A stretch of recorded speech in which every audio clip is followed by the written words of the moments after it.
Hey guys, LootWizard here with another quick video on Gems of War. In this one, we're going to be going over all the free rewards for the new campaign. Are those rewards worth the time doing all of the weekly tasks for 10 weeks? We're going to find out in this video. So what I'm talking about is this free pass reward section. I am not going over the elite pass rewards in this video, so this is all for if you're just doing free to play in this game and you want to collect all these rewards for just doing it free, doing all the tasks every single week, collecting your stars. What is the total rewards? Because right here, you know, they have like 70 glory, 5 magic like trait stones here, and so on and so forth.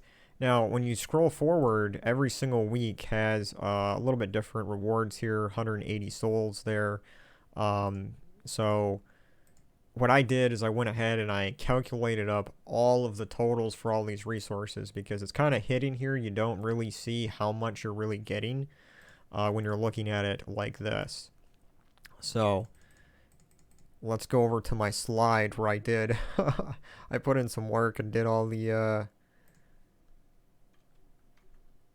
calculations here. So free campaign, the free pass, campaign rewards, are they worth it?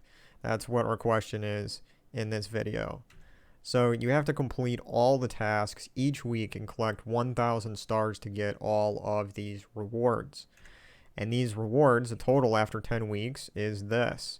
You get 490 glory, you get 32 gold keys, 16 treasure maps, 3,780 souls, 2 event keys, 40 chaos shards, 4 rare ingots, 4 gem keys, 30 white pet food, 18 glory keys, 680 shards, and finally you get 8,750 gold.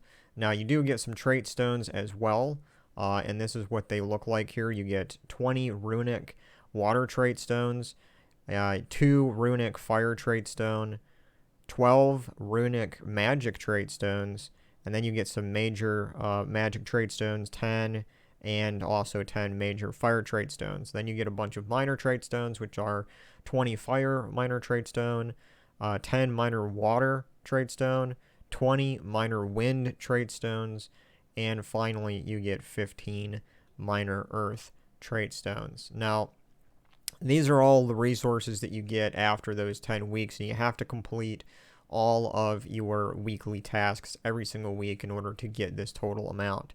And looking at it like this, I'm actually kind of disappointed in this because this is very, very little resources for 10 weeks of trying to do all of the tasks that they're going to throw at you every single week. Gold, you know, doing a couple of PvP battles, like right now for me, if I do one high tier ranked battle in PvP, I get usually about 6,500 gold per battle. So to get 8,750 gold is absolutely nothing over the course of 10 weeks for doing all these tasks. The keys, the very little keys here, you only get 2 event keys, which is absolutely nothing. 4 gem keys, very little. Gold keys are very useless at, you know, pretty much most part of the game, except like maybe the first 100 levels. Like otherwise, you know, they're pretty useless. Treasure maps, everybody probably knows how I feel about treasure maps. They're giving us 16 over the course of these 10 weeks, which is trash. We get 4 rare iron ingots here, which those are pretty much useless. Okay.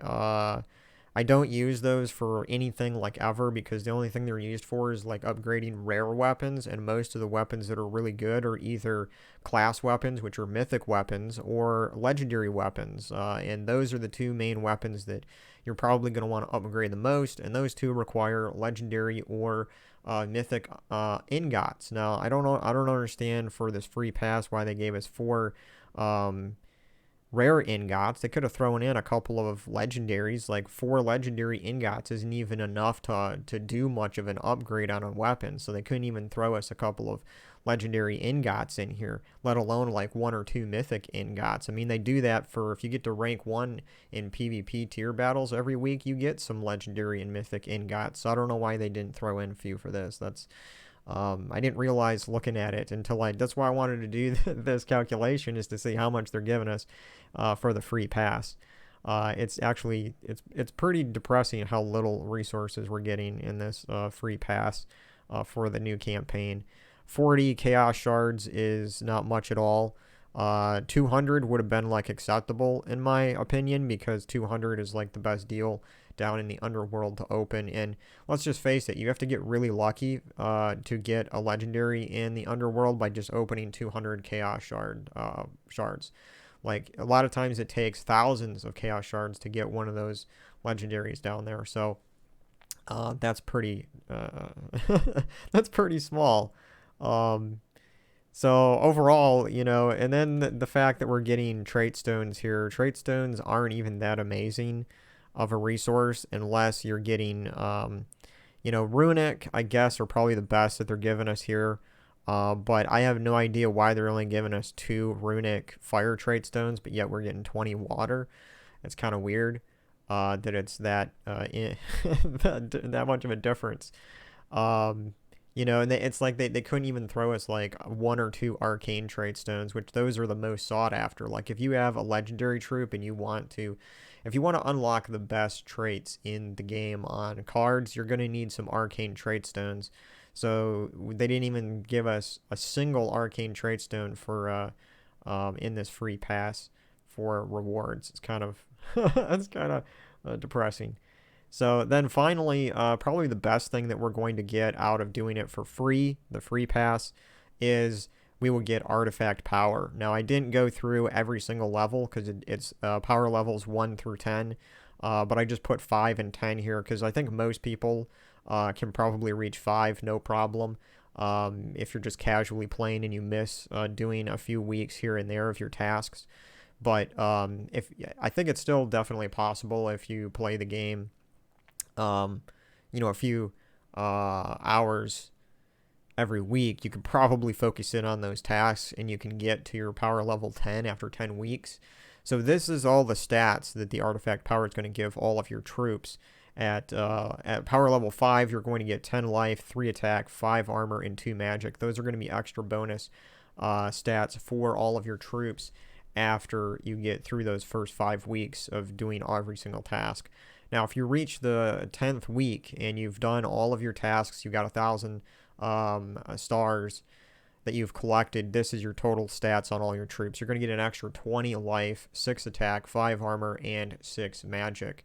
Now, the disappointing thing about this is that you're not going to reach this level of stats until you get to your 10th week, and then it's only going to last for that last week, and then there's going to be 1 week in between campaigns where there's no campaign, so you're going to lose all of these stats after that 10th week is over, and then you're going to start back with another whole new campaign and have to work your way up to collecting this many stats again. So that's a little disappointing, but you know, it's just the way they're doing it.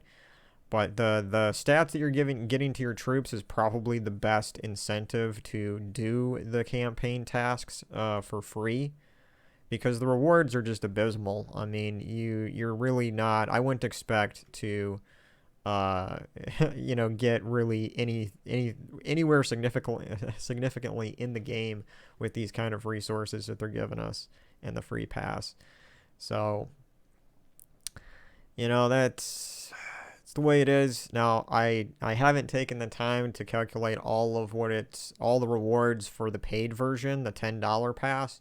I may do that just to compare it to this and see how much you're actually getting in that $10. And I think that's probably what they want people to do. You know, they're giving you crappy rewards here for free because they want you to pay that $10 to get the better rewards.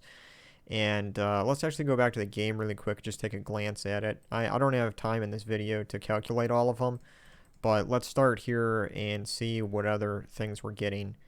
You get a title, some different colored pet food, and see they are throwing in 4 arcane trait stones in this paid Elite Pass version. I can't talk right now. You get a couple of weapons. Devil's Bane is in here. A couple of new weapons. You get some of these treasure things. You get a cosmetic pet, portrait. You do get extra keys. Different colored pet foods. Here's another arcane 4 arcane trait stones. You get gems in here. And more keys. More keys. Another troop or weapon there. And then finally, which is probably the best reward out of the paid version, which is the mythic troop itself. So it looks like if you pay the $10, because if you go here and you upgrade to the $10 here, it unlocks the Elite Pass reward, which is this section down here. So for that $10, it does look like if you're able to get to 1,000 stars and you paid the $10, it looks like you're going to get this mythic troop here, which is looks like a pretty good mythic troop. That's probably the best reward in the entire campaign, but it's locked behind the $10. But just because you pay the $10 doesn't mean you're automatically going to get this mythic troop. You still have to complete all of the tasks and get at least 1,000 stars at the end of those 10 weeks to get that mythic troop. So you might don't expect to just pay the $10 and then you're going to automatically get the troop. It's not the case. You're still going to have to commit to playing enough and completing enough of those tasks anyway, even after paying the money, in order to finally get Kurandara here, the mythic troop, after those 10 weeks. So yeah, that's what I got for you guys in this video. So hopefully that hopefully that gives you an idea of kind of like what you can expect at the end of these 10 weeks if you're completing all of these tasks. So yeah, hopefully this video helps you out with that, and I'll catch you guys on the next one. So later.